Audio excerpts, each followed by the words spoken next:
When Todd Lamley and I were discussing this Identity Service Engine course, one of the reasons of many that we were both so excited was the timing couldn't have been any better.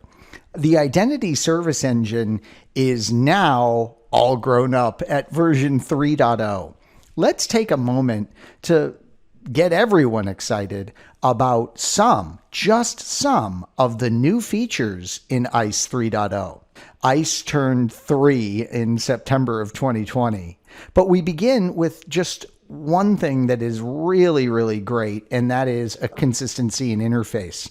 When we are implementing ICE these days, so oftentimes we're also implementing technologies like DNA Center. So it's great that the ICE dashboard is getting a facelift here and is much more DNA Center-like. And also the licensing has been thought through, much better for us users out there. Now, this does get really complicated and a bit beyond the scope of this course, but I am here to give you the great news that there is a nice migration process for those of you that are going to be moving from 2.x to 3.0 to make sure that you're implementing the new licensing properly and to make that as smooth as possible. As always goes when it comes to licensing, there's going to be no substitute for you discussing this perhaps in depth with your representative from Cisco to make sure that you're not going to inadvertently have any issues with this. The virtual appliance support now is really fully vamped for VMware, KVM, and Hyper-V, so that's great news. And they are really pushing cloud deployments. We're going to see more support for the cloud deployments, but right now we finally get Amazon Web Services in the form of VMware Cloud. So there is this VMware Cloud product where we can take VMware and have it running inside of AWS, and then sure enough, we can deploy the ICE to that environment. It's like you're deploying it to your on-prem VMware environment. It's just that, yeah, you guessed it, it's inside of AWS. Cisco's promising to really further this cloud deployment option in the future, so I won't be surprised when I see it natively deployed to AWS, and I won't be surprised when I see it natively deployed to Azure and Google Cloud Platform and all the big leaders in that space. Something else that's nice is there is finally posturing options that are agentless for Windows and Mac OS. So we can free ourselves from that agent installation on those devices in order to do network access control posturing. Now, I have to be honest with you here. It is not an apples to apples type thing. So there is not going to be the full functionality that you would get if you deployed the agent version of how we used to do this. So that's unfortunate, but we're definitely taking steps here in the correct direction in that we can do agentless Windows and Mac OS and still do many of the fundamental key features of posture when it comes to these devices. And remember, when we say posturing or posture here, we mean an analysis of those devices to make sure they meet minimum compliance requirements to be on our network. It's always a great thing. 802.1x support moves all the way out to the Azure Active Directory. This is great. We know that Active Directory is that key directory service for Microsoft systems, and we know that Azure's Active Directory is really the direction that Microsoft is going. It makes so much sense to have the Active Directory cloud-based. And one thing on that, remember, the Azure Active Directory, that's not an apples to apples comparison when it comes to traditional Active Directory. So don't confuse that. They are not one and the same. They're not perfectly compatible. They're not utilizing the exact same standards and things of that nature. So this is a big deal that the AOD 2.1x can support that, because again, it's not the old Active Directory that we're used to. It's great that we have that support inside of the Identity Service Engine. The ICE API, and backing up just one step on that, of course, when it comes to traditional Active Directory support, well, that's there and it always has been. But now we're extending that support out to Azure AD.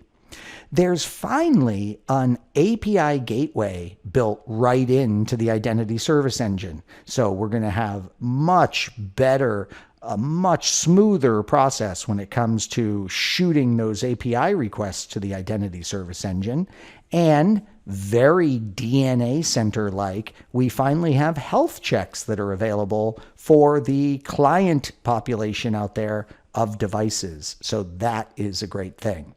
There's a revamped help system, and this help system, by the way, context sensitive and brings us right to the documentation that we need.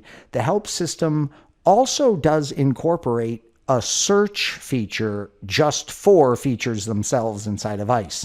When you have a product like the Identity Service Engine that can do so many incredible features, it can be really tough to find those features. So finally, we have a search bar where we don't have to hunt through the many menus. We can instead search for the feature.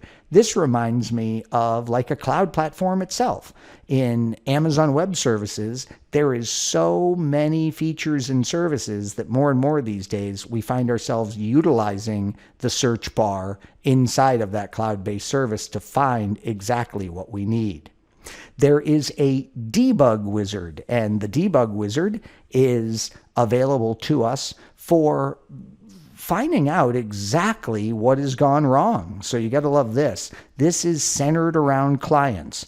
Why are the clients not properly registering and participating in the Identity Service Engine ecosystem? Well, finally, we can get some help with a debug wizard for that process.